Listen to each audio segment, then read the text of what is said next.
Welcome back to Just Giants with Grump and the Cranky Fan, the best damn podcast for the best damn football team.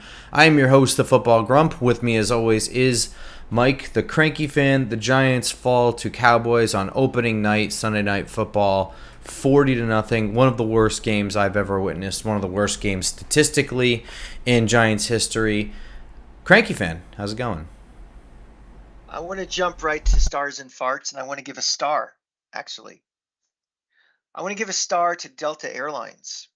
In their infinite wisdom, they canceled my flight coming back from Gainesville back to New York yesterday. So thanks to Delta, I was not in attendance for that disgrace. So kudos and stars to Delta Airlines. I recommend them. You know, they don't sponsor us, but I love you. That's all I can say on the good side of this. Now we'll spend the next hour talking about farts. No, I'm right there with you. So I'm wearing this John Boy Media shirt that was given to me by Justin Pennick. He's getting a star. That was the best part of my night. Just got a T-shirt for being there, which was cool. He's the best. Before we get into this whole game and everything that goes with it, I don't want to delay too long because this is going to be a miserable show. Let's pop right into the fact that the Just Giants game coverage of Week 1 Sunday night match between the Dallas Cowboys and New York Giants is brought to you by Zigmeister Brewing at no expense to them. Why are we advertising a beer for no money? That's because they're a relatively small company that makes a quality product and deserve advertising by word of mouth by their satisfied customers, a situation that's not completely unlike this podcast. So just like this... Except for the quality part, that's all. They have the quality.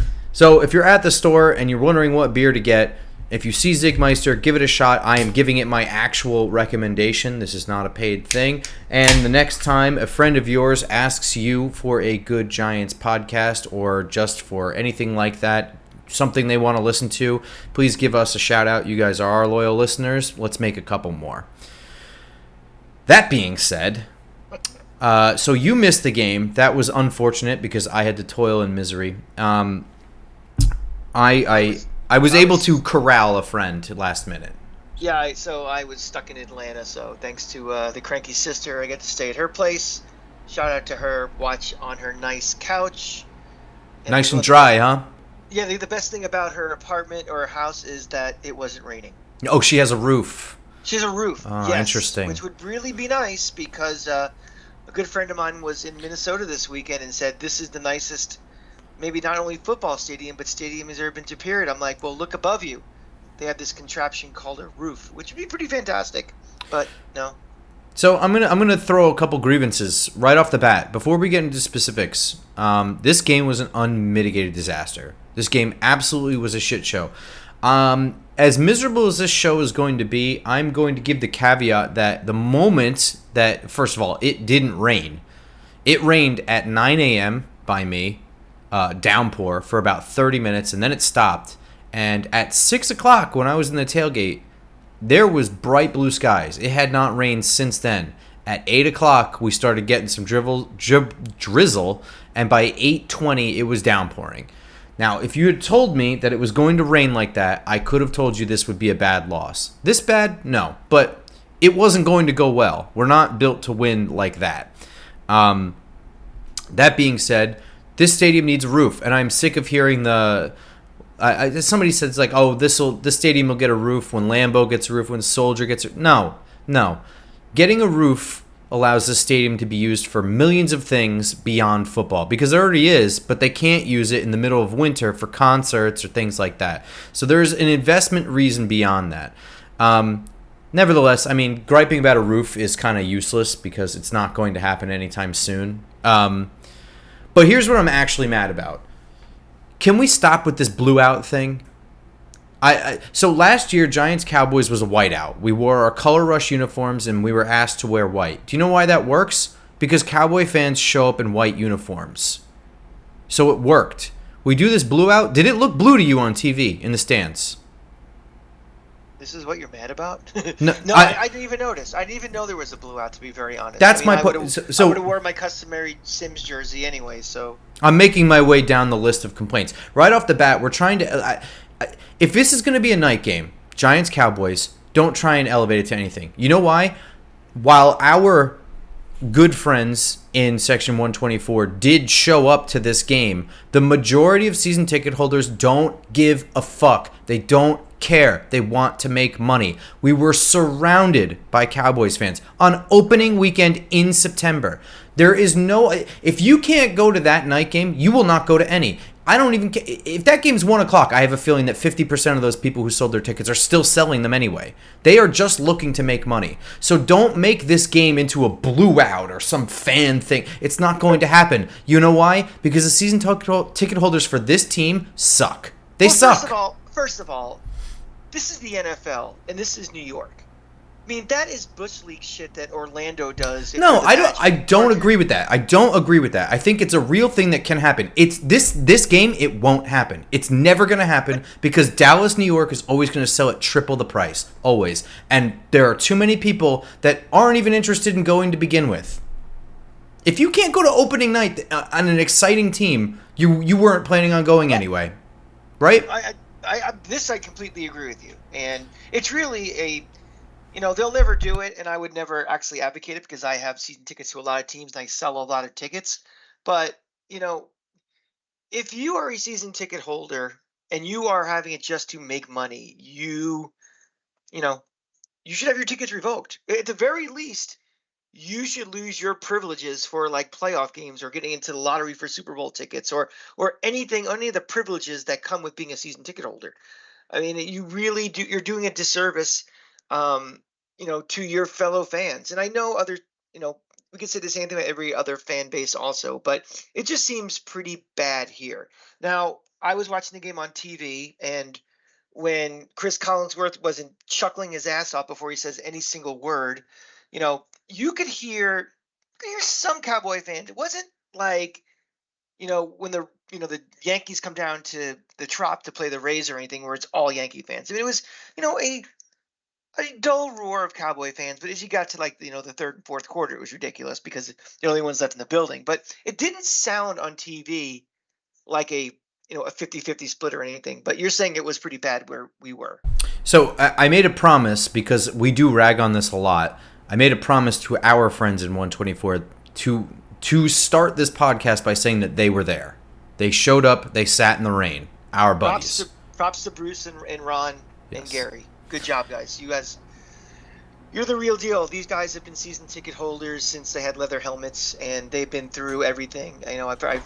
They told us all the war stories and stuff, and that's how we become better Giant fans, from learning from these guys with the bad times and the good times. So, we knew they'd show up. They will advocate for me that the end of that row and next to me on my left and in front of me.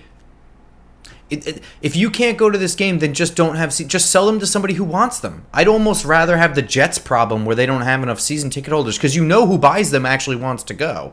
Well, I got a question. Okay. How come the only people who buy tickets on the secondary market are Cowboy fans? Where are all these Giant fans that they're not willing to spend the same amount of money? Giant fans? They're not willing to spend the same amount of money because you have a visiting team fan. They only come around to your state once a year. Right, but this is the biggest game of the year. I am. And this is one of the most anticipated home games we've had in several years. I don't know what to tell you. It's ridiculous that every ticket that was on the secondary market is all from some meathead from North Jersey who sounds like Tony Soprano and is wearing a Tony Romo jersey. It's bullshit. So those are my big qualms. I'm sick. Like, next year, if they try and elevate a night game with Dallas into something, just don't bother, because our fans don't care. Our season ticket holding fans don't care. They don't care. So I'm leading with that because that's frustrating. And it was the first thing I noticed when I got off the train. You could tell right away that there was not a lot of blue. It just wasn't. There were tons of people they were just Cowboys fans everywhere. It was not even close to some kind of crazy blue out thing. Anyway, it's really stupid because both teams are blue and white too. Anyway, it's just really dumb. But like when Cowboys Florida plays Tennessee, that's like wear blue because there's no blue in Tennessee. But for this, it's stupid. Are you sure? Dumb. Really think about it. It's amateur hour. It's not amateur. I think it's a really cool thing. No Cowboys fan owns the blue jersey. That is not. It's actually the cooler jersey, if you ask me. I agree with you, but it's not the common one at all. Right, no, not at all. Right. So when we did the whiteout last year, it almost worked because You couldn't tell the difference. They also advertised it better. I used to respect Bill Parcells because there were a few times we wore white at home to make them wear. We did it literally last year. Yeah, Sun Tzu, man. Irritate your opponent. So from the top down, so that's like a front office thing that frustrated me. Moving down to the next rung of that ladder is coaching. And if you ask me, this team looked unprepared. I'm pretty sure that that's not a scalding hot opinion, but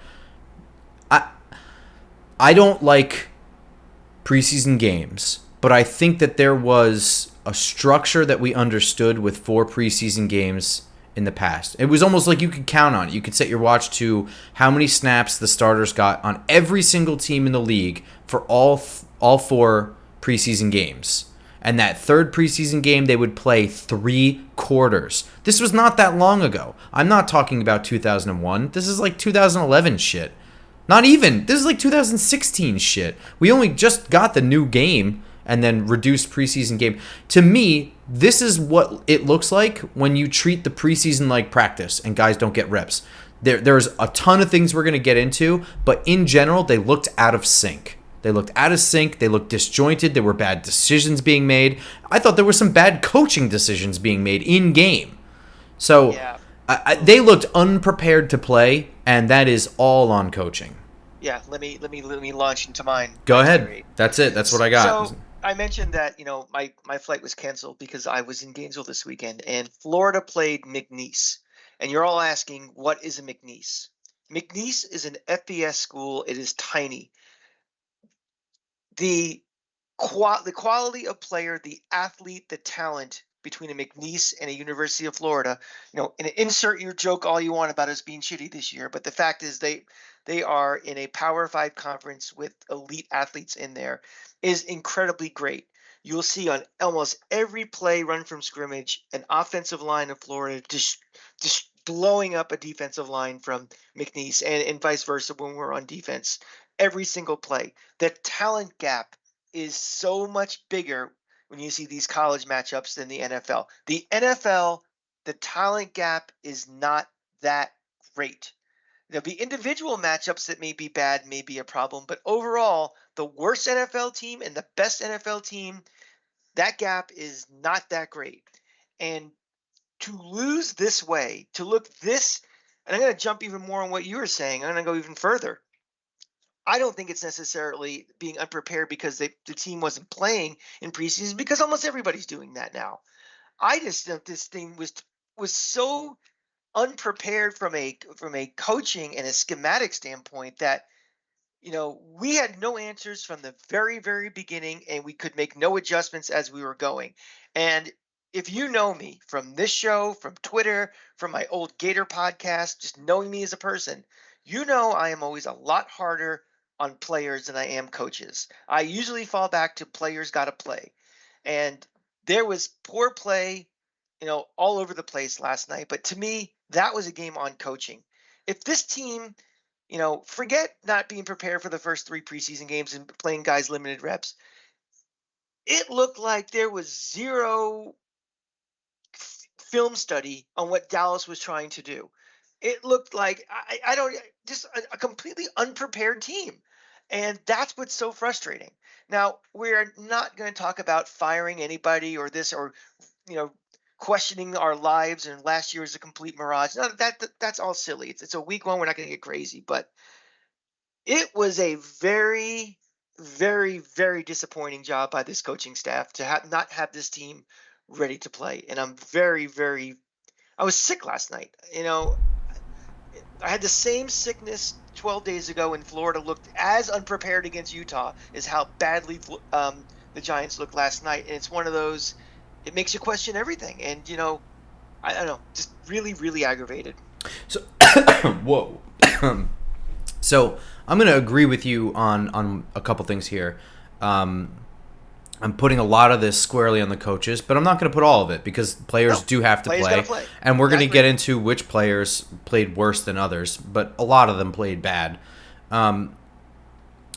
You did say one thing, is that we're not going to talk about firing anybody. I'm going to say one person. I know you're going to say, and it's fine.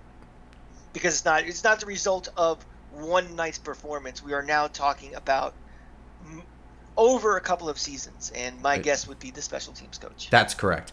I'm going to say Thomas McGahee. I know that this has been a popular thing, and I haven't loved him or anything like that, but I mean, I do understand that having bad rosters for the last 6 years means your special teams, who are going to be your 50th through 53rd guys, are, they're playing on special teams. That's always on him to do better. So in all those years that we were a bad team anyway, it's not like the special teams was the thing keeping us from the playoffs or anything like that. We were a bad team, and you had a coach doing the best he could. I watched that blocked field goal. For one, it looked like Josh Azudu didn't even move, and then he just sort of shoved a guy.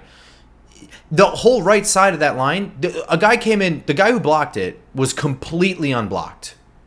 That is the first special teams snap, other than your kickoff return, of the season, and there's an unblocked guy on the right side of the line and another dude doesn't even move. I don't know how that's not on coaching. And I know that players got to play, and a player missed that block or missed an assignment or something like that, but to be not prepared for a field goal is horrendous. Now, I'm also going to place a small caveat here. I think that John Fossil is the best special teams coach in the league, and I'm not savvy enough with special team schematics to know if he did something kind of screwy with the alignment that was really clever. But even if he did, I don't care. Like you said, it's been several seasons. I think the time to move on from McGahee was probably 2 years ago. Now it's past time. We can move on at the end. There must be another bet. I don't care how, if he's so respected around the league, then I will take that irony when we get kicked out of the playoffs because of a special teams play from another team that he's coaching. Fine, I'll eat my words then. Fine, he'll get another job somewhere. If he's so respected, he'll get another job, and he won't be on the unemployment line. Good for him. I don't care about respect. I care about results. So here's the other thing too.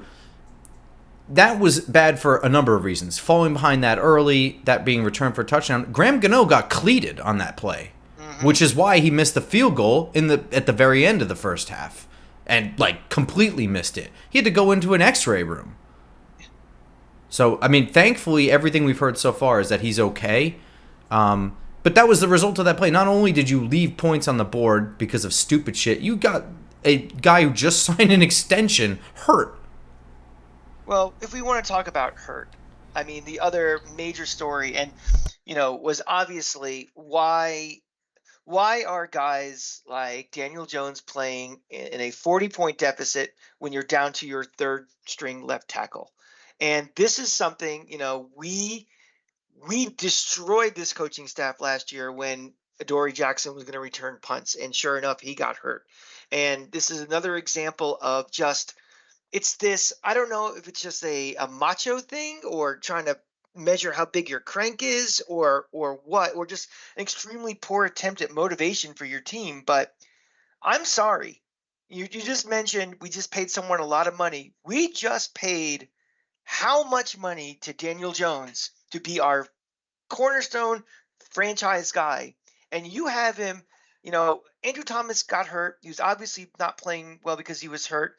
He comes out, bringing back up left tackle. He gets hurt. And you still have him out there? Is that insanity? I don't understand it. And the presser, trying to get a spark and on a positive. Are you out? That's the stupid shit Rex Ryan used to do. That's how he got his quarterbacks killed in preseason, because it was so important to beat the Giants in a preseason game. That's an extreme stretch what you just did. I'm just going to point that out. Why? Because one of them was a preseason game and one of them is a regular season game. That right there is worth 50%. I didn't say that. Positive is ridiculous. I didn't say you were wrong. But that is not even close to just as stupid. He put him back in that game to win a preseason game. I don't think anything stupider has ever happened in football. But I agree with you. I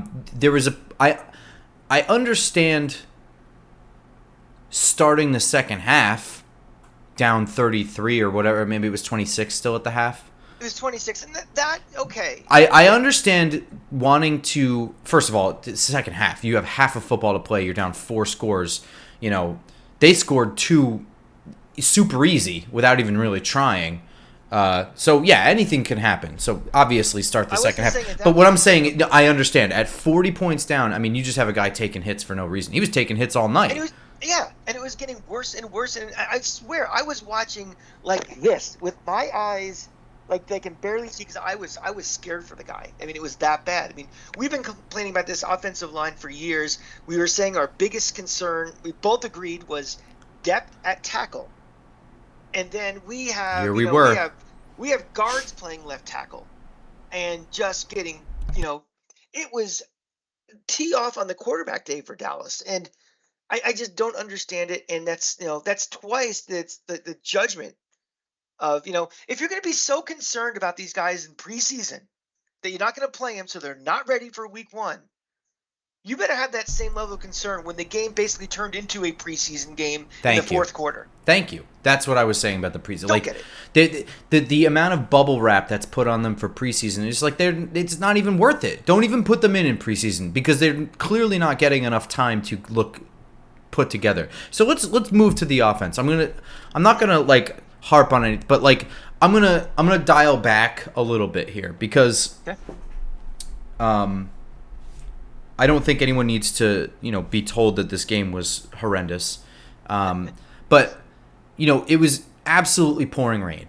And I don't know about you, because I know you were kind of scrambling trying to find planes and stuff. But I was watching Cleveland-Cincinnati, and everyone in that game looked bad too, except for Deshaun Watson had a couple moments. But Joe Burrow didn't look very good in that game either. And it was pouring rain. I got to be honest with you, I didn't think the defense played so bad in this game. We'll get to the defense in a little bit. But offensive line. So the passing game, opening drive was not bad. I had no issues with the opening drive, I don't think. In fact, I think you can say it was pretty much solid up until the Andrew Thomas false start was immediately followed by the botched snap by Daniel Jones, which was immediately followed by the blocked field goal. And things just spiraled out of control from there. Once they started playing from behind, because in that opening drive, they ran the ball a lot. And a lot of times that they dropped back to pass, which is another thing which I wish I had said this on the podcast. I was saying it as we were walking in. One of the most successful plays, as Justin Pennick likes to say all the time, in the NFL is a quarterback scramble, where he's legitimately looking for a pass and finds a running lane, because everyone's back is to him. They're not accounting for him in that situation.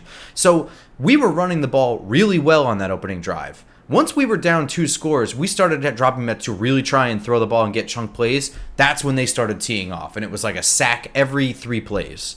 Also too, when the score all of a sudden was 13-0 too. That's exactly what I just said. Yeah. Along the offensive line, everyone looked bad. John Michael Schmitz blocked pretty well, but his snaps were low way too often. Too many times we had Daniel Jones picking the ball up off of his laces. Evan Neal, I mean, what hasn't already been said? He was very slow out of his stance, still getting beaten around the end. And then when he tried to jump out really fast, he just got clowned on the inside. Where there were just a ton of plays where if you're facing the quarterback, you've screwed up. Yeah. And that happened a lot. And also, if you're just standing there looking at the quarterback, just standing there, that means you probably did something wrong too. Mark Lewinsky can only run block. He's useless otherwise. He's not a bad run blocker, so I hate shitting all over him, but he's also the veteran free agent that was signed by this regime, so he needs to be better than just a run blocker. I thought Ben Bredesen was okay. He might have actually been the culprit on that blocked field goal. It's kind of hard to tell. And Andrew Thomas was playing fine until he got hurt on the interception. The Saquon Barkley popped up interception. He tried to chase it down. You could see him just fall. Clearly got hurt. It's a hamstring. We didn't go over the injuries. I pretty much said them. Andrew Thomas had the hamstring. He's getting MRIs. I don't believe we have any prognosis yet. Graham Gano is a lower leg. He got cleated. He seems fine. He got x-rays and he's clear. So everyone on the offensive line played pretty badly. I didn't think the run blocking was all that bad, but once they became one-dimensional, they were just bad. And it wasn't limited. Daniel Jones didn't look good. Nobody looked good. Daniel Jones was a little bit behind. He had some bad... The second interception is 100% his fault. That was stupid. Oh, God. That was really... I'm not even sure it was actually an interception. We just seemed to run with that. I didn't think replay was that conclusive, but either way, there was a holding call. Just throw it away. You're out of the pocket. What are you doing?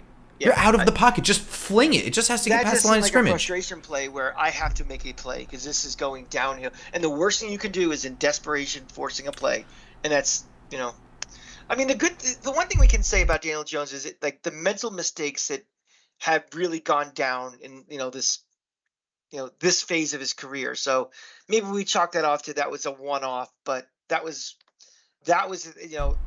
shit flows downhill, and it was flowing at a rapid pace at that point where nothing was going right physically or mentally for anybody. There were a couple really good plays. There was a 4th and 5 conversion where Jones scrambled out of the pocket and hit Waller. So it was a good heads-up play. He was kind of running away from pressure. He kept his eyes downfield because he was not going to be able to run for it. He saw Waller, who made a nice catch and got upfield. There was some good plays, but there was also some, even just routine ones where he had Jalen Hyatt open over the middle and he threw it behind him. And it still hit Hyatt in the hands, so he should have caught it. So everyone's to blame. Nobody played well in this game on offense. Nobody. Oh. I really don't think there was anybody I can actually say they had a good game.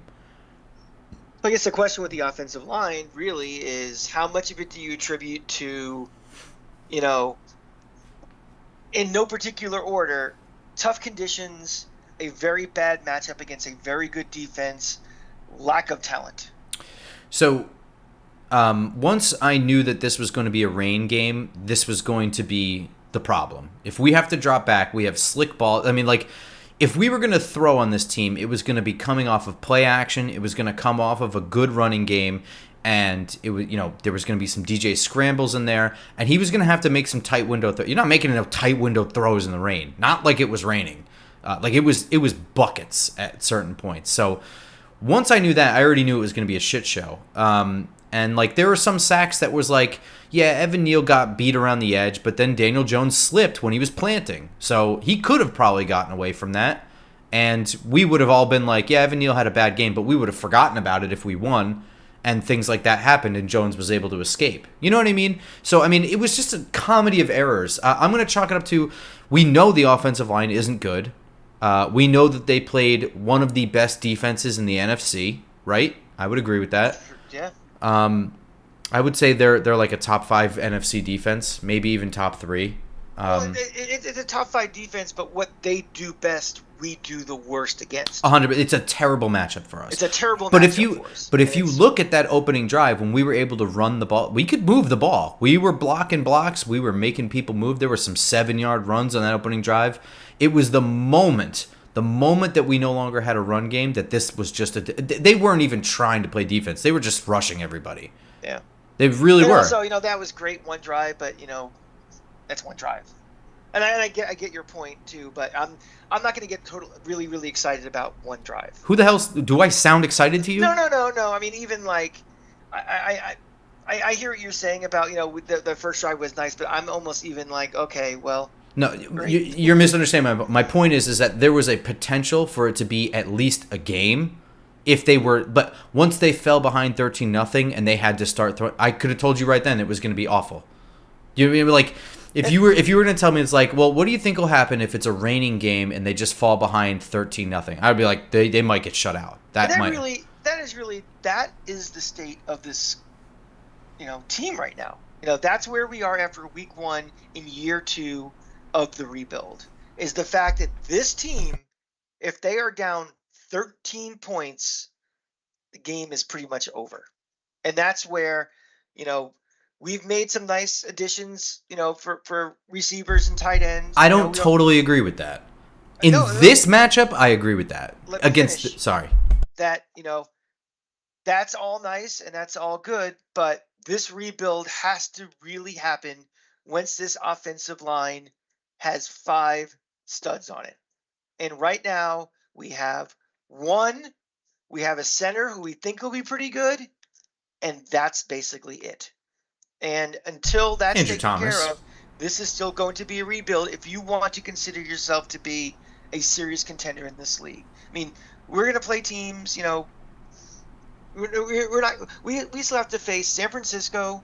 We're going to face some teams with some really good pass rushers coming up, and there'll be teams that won't be as dominating up front or anything, and we'll do okay. But until we get that line fixed up, it doesn't matter who we have out there. It doesn't matter who the quarterback is. It doesn't matter if we have Saquon Barkley. It's going to be a major, major problem on this team. And that's why, this rebuild, that's why we shouldn't give up on this, because this is year 2 of a rebuild. We said it off season. We tried to say, we have expectations now. We're very excited about this year. We're in the playoffs, but we're doing it at the same time as we're still rebuilding.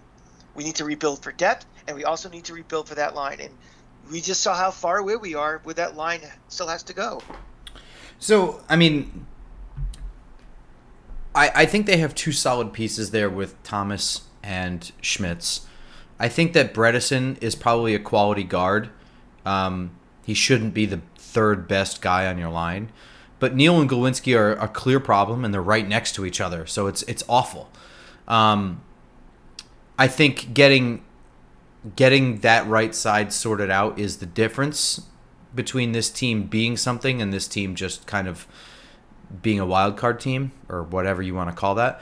But I mean, I don't think that falling behind 13-0 on literally two fluky plays at that point. That's all that was at that point. That's all that had really happened was 2 fluky plays. Right. Yep. Against most teams, they're probably okay to hang around. Against this particular in this matchup where you have a pass rush heavy team, where that's the strength of the entire team, where that's a game we won't win. We won't be able to do that against San Francisco. You know what I mean? But I mean, if we're playing Chicago, we could, with 3.5 quarters left. Yeah, I'm not that worried about being behind 13-0. It's possible, but I'm gonna flip to the defense, and I'm gonna start with some good. I didn't think the defense played bad. I think that things fell apart in the second half when the game was completely out of reach. I would say the game was out of reach before the second half. But, for being what's the biggest problem? Is it the O-line or is it rookie corners kind of question that we had going into the season? We played Dallas, who has a great defense, and everyone likes to talk about Dak Prescott and his weapons. I thought Banks and Hawkins played pretty well. I thought Jackson was the one who had the tough day. He also had a lot of slipping and falling. But I think Jackson was probably the one who got abused the most. If you remember what I said a couple of weeks ago, that my big concerns for this year is going to be the growing pains of having those rookies out there. This was, I think last night was a best case scenario. Like, they played pretty well. You're going to have to live with the fact that they are going to have penalties, and as they learn the game and as they, their technique gets better. And quite honestly, once they get a little more respect from the officials too, not being rookies. But, my fear is going to be that they're going to get called, they're going to be still out of position and stuff, and they're going to get called for PIs and holdings and things. But so wait, I want to ask your opinion. So we were there. I was there. I rewatched the game.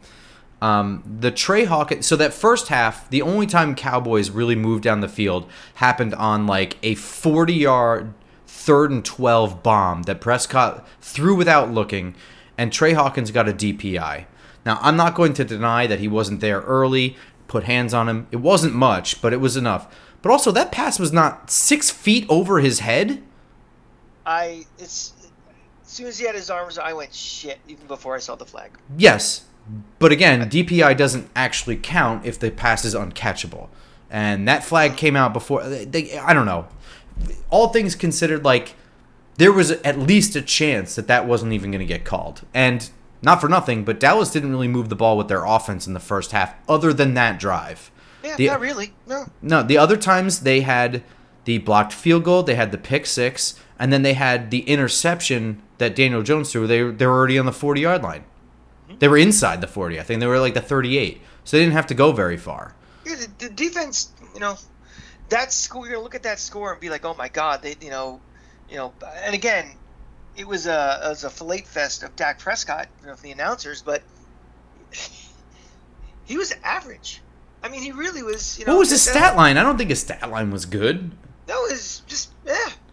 And again, if we want to say, well, it was raining, we could say the same thing on their side too. But that was not a game that was won because No, not at Dak the all. Great was orchestrating these. Their run game wasn't imposing their will. These guys weren't getting wide open all over the place out in this, out in space. It just became very efficient. But that's all they really had to do as well. They could park the bus once it was 13-0, and then it was Dak 19-0, Prescott didn't whatever. even throw for 150 yards. Yeah. He threw for 143. So, yeah, no, Dak Prescott had little to nothing to do with this victory. I thought the defense played pretty well. I'm confident that they'll get their shit together.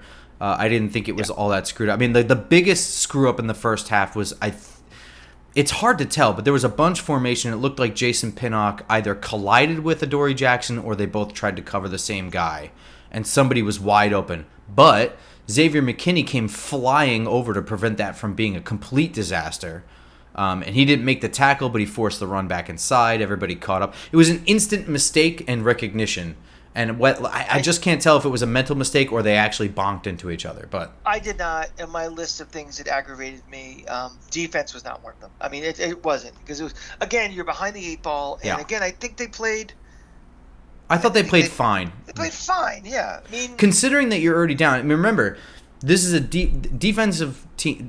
Defensive players can barely do anything anymore. They touch a quarterback in the head, and it's a 15-yard penalty and an automatic first down. Deonte Banks got a illegal contact penalty where I thought was kind of ticky-tack myself, no matter how you want to look at it. I mean, jammed him right at the line of scrimmage. They were just kind of hand battling the whole way down. Whatever. they called the late hit on Dallas in that first drive too. It was 15-yarder, which was kind of. I mean, it kind of looked like Jones was already sliding. Yeah. And he kind of looked like he teed off on his head. I didn't really take notice when I rewatched on the broadcast, but live that looked pretty brutal. But I admit that live I don't have the best view of stuff like that. So the best thing you can do to help your defense is have a good offense. I mean, once a defense is playing from behind, it's really hard because they're already playing with one arm behind their back because of the rules. So let me ask you a question real quick Yeah. before you get into this. You're down 13-0. Do you think it was too early to give up on the run? I don't think that they. I don't think that they like on that. Getting back to that first drive, I kind of like what they were doing because, they were coming with a pass rush, pretty in that first drive, and it seemed like they were off balance a little bit with the play calling with the running game. So it seemed like 13 seemed like a little bit of like a, what this team is going to do best is run the ball. It's going to be getting the ball in Saquon Barkley's hands as much as you can, and then also You think so? I think that sets up everything else. I think Waller is, if Barkley's 1, Waller's 1A to B, to 2. But you mean Barkley as a runner is going to be 1A? No. Barkley running the ball, I think is, if we can't run the ball, this team is kind of done. Like I don't think that at all. I think in this, I think this team is built for the quick game. But in the rain, you can't really. That's how you get interceptions. The quick passes going right through hands is like that's how you just get picked off constantly. So in the rain, I wouldn't have recommended that. But I think generally speaking, the way this team is designed with 5 slot receivers and Darren Waller, and then you got the deep shot guy, and Saquon Barkley in general as a skill set, I think your quick game is your bread and butter, and then your running game right off of that. See, I think all that is predicated off the ability to, get Barkley moving, get him going. I like the game plan on that first drive. I thought it was great. You text me like this is the best drive we've had forever. Yeah, but I mean, in that scenario, I agree with you. In the rain, where you can't do a quick game, but I think generally speaking, they're not going to be able to run like that, like constantly. I mean, unless it's a lesser of two evils with this offensive line. We ticked off everybody. Like even Evan Neal does a better job of run blocking. He's atrocious pass blocking, but he's a run blocker. But I mean, quick game are like 2-step drops. You shouldn't be getting sacked on 2-step drops. They didn't do any of that in this game. No, they didn't. So, I mean, there's plenty of time, and we both could be right too. I mean, this is the kind of thing where I'm sure they have game plans for everything. But Well, I guess let me ask you now. The question is, how much of what we saw last night is just something perfect storm of everything going bad, as opposed to any real concerns you have going forward in at least the short to intermediate term? So this is where I think the first game of the year overreaction has hit everyone, including the media. Sure. Like I said, the defense did not play bad. Dak Prescott didn't even throw for 150 yards. They really did not impose their will as an offense. And it's also not like... I don't know how you write... If you were going to script in Hollywood a worst opening drive, you'd have the Jets opening drive. And that's about it. Everything that could go wrong went wrong. And that is not taking the slightest bit of responsibility off of anyone, from the front office down to the coaching staff, down to the players. Everyone is to blame for the performance that was put on out there. But the exacerbation of that, you know what I mean? Like just the 40-0 of that all is a little bit inflated. Remember also, like, there is a certain point where you get behind so much. This team is not built to come back against this defense. That's what I'm saying. Like, this defense they would have to be going back and forth to stay in the game. It's just, they have to be on their heels. They have to be afraid of the big play, because one big play for the Giants will tie the game or something like that. If they can play without that, without impunity, there's no chance. So, and we've been watching football long enough, and everybody who listens to this is watching it long enough to know that everything is not in a vacuum. Like, every individual play, every series is not in a vacuum. You can't quantify it, but momentum is a thing. And, the Cowboys, the momentum changed just like that. And it started with the false start, then the bad snap, and then the block punt, the block field goal. Boom, boom, boom, boom. And I wasn't in the building, you were. Did it feel like all of a sudden, like, somebody just slashed the tires? Yeah. And all the air came out? Yes. And then right off of that, then all of a sudden, the worst case scenario, Jones throws. I'm not even calling that a pick, because I know everybody was salivating about we talked about it last week. Like, when's that graphic going to come up with showing all the turnovers of Daniel Jones? That's not an interception. No, but he more than made up for it with that second one. That one was so bad. I get that, but in the context of right after they scored that one touchdown, it just bad luck. And all of a sudden, another touchdown, and it's just momentum and shit flowing downhill, and there's nothing you can do. So, what's happening in that thing? It's not like that has to take something into account for how all this happens. Like, if you played it again, would all that stuff happen again if you didn't sequence it that same way? I don't know. But it did, so we were screwed. I had pretty much avoided social media today, only because I had a lot of work to do, and I wasn't about to get into the whole... I'm not, like, ashamed. I don't care. It was just a night game, so I got home late, and then I had work in the morning, so I did whatever. If this were a 1 o'clock game that were just as brutal, I would have been probably in there and looking at ridiculous stuff. But kind of the one thing I saw today was, like, a lot of the Bobby Johnson's a terrible O-line coach. Players got to play. This team hasn't had a good offensive line since, like, 2009, right? And we've had several head coaches, we've had several offensive coordinators, and we've had several offensive line coaches. Nothing has helped. This team, I mean, it's like, it's not like guys have regressed or gotten worse. It's all the same problems we already knew about are still problems, because they're still pretty much the same players. Like, the big thing was like... Unless you're Colorado, you can't rebuild a team in 1 year.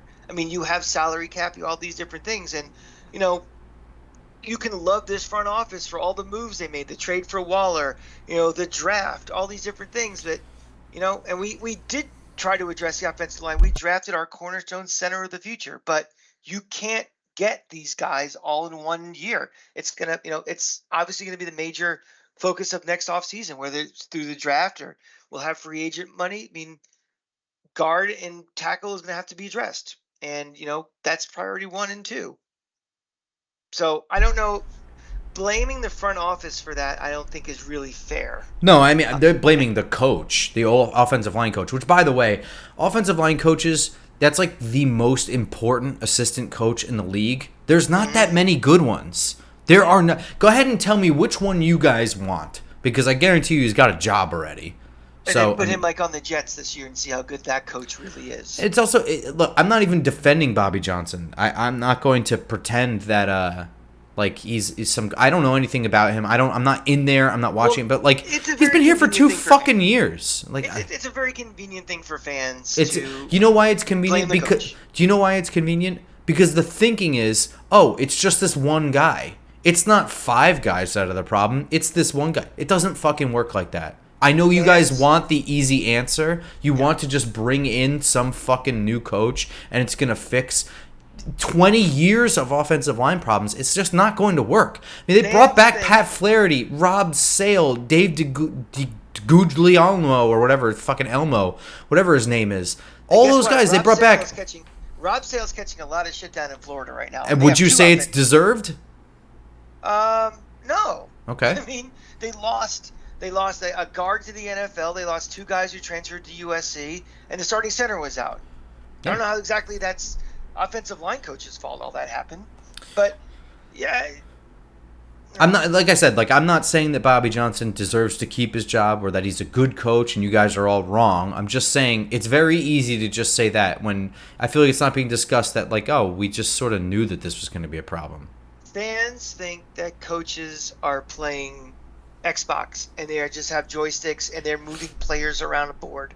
That's not the way it works. Players have to play, and that's why I go back to my original thing where, again, I am always harder on players than coaches because Casey Stengel won 10 World Series with the Yankees, and he lost 120 games with the Mets their first year. He didn't forget how to manage. He didn't have the horses. I've got really nothing else for this game. I don't want to harp on the first game of the year because it's the only thing that we have, so everyone thinks it's the only thing that it is. And the reality is that there are 16 more games to be played. We played a team that we didn't match up well against in conditions that were not favorable, and 2 really bad fluke plays set up a disaster. So I'm not going to excuse it, but I'm also not going to just sit here and be like, well, this is the year. Time to think about baseball, which has been already a New York Post line I saw floating around. Get the fuck out of here. Well, those teams suck too. What are you waiting for baseball for? That You'll I be think more that's the miserable. punchline. But also, Yes. if you're going to give up on your team after one fucking game, then you're not even a football fan to begin with. So, Well, half these idiots sold their tickets before the first game, so they're not fans anyway. Boom. I would say what I think this really is, it's kind of a recalibration of expectations for this team. I'm not even going to still say think- that. I still think this team's a playoff team. I think this team can make the playoffs. I mean, you're talking about, I saw the thing. Oh, the last 2 games against Philly and Dallas, they gave up, what was 74-6? Like, This guess is 2 games in a row now. No, it's not. The 2022 Giants are not the 2023 Giants. They're Right. not. They're different teams. But guess what? And also, we're talking about 2 of the 3 elite teams in this conference, probably in the league itself. It's like you're measuring yourself. And as much as we were excited about last year, and we were excited, we had, predictions of 10 wins, 9 wins, all that stuff. We also tempered it, and we said it 100 times. I said it right tonight. We are still rebuilding. We were ahead of schedule last year, but this front office knows they know what this team needs to be to really compete. And I don't think there's going to be any shortcuts to get there. And maybe this is a splash of cold water to the fans to say, yes, this team can still make the playoffs. This team can be a pretty good team, but we are not in the same breath as, the Dallases and the Phillies yet. And that's okay. Let's see from now until December how this team improves. And, hopefully Andrew Thomas gets back on the field, because if he's gone for a while, that's going to slow growth. But if he's back, let's see how this team develops and keeps getting better and better. If it doesn't, well, we'll worry about that next offseason. We'll do 30 shows in the offseason how we can get better. But let's worry about Arizona next week, who I believe will have a backup quarterback. Yeah, looks like it. So we will be back recording Thursday night for a Friday morning episode where we will follow up on the Andrew Thomas, Graham Gano injuries, any other that might pop up, any other news stories. The Giants are currently in last place. Philadelphia beat New England 25-20. Washington edged out Arizona 20-16. We get Arizona next Sunday in Arizona at 4:25. And Friday morning's episode will preview all of that and all of the week's news.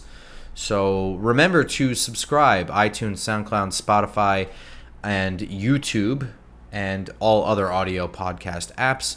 Just Giants. Remember to follow us on Twitter at @football_grump, at the Cranky Fan. And we'll see you guys Friday morning with a much cheerier look on our faces. If nothing else, it's Tennessee week 2, so I'll be fired up for all sorts of football this weekend. There we go. If he's going to be fired up, then I have to too. So we will see you Yes. guys for Fired Up Friday. Until then, go Giants. Go Giants.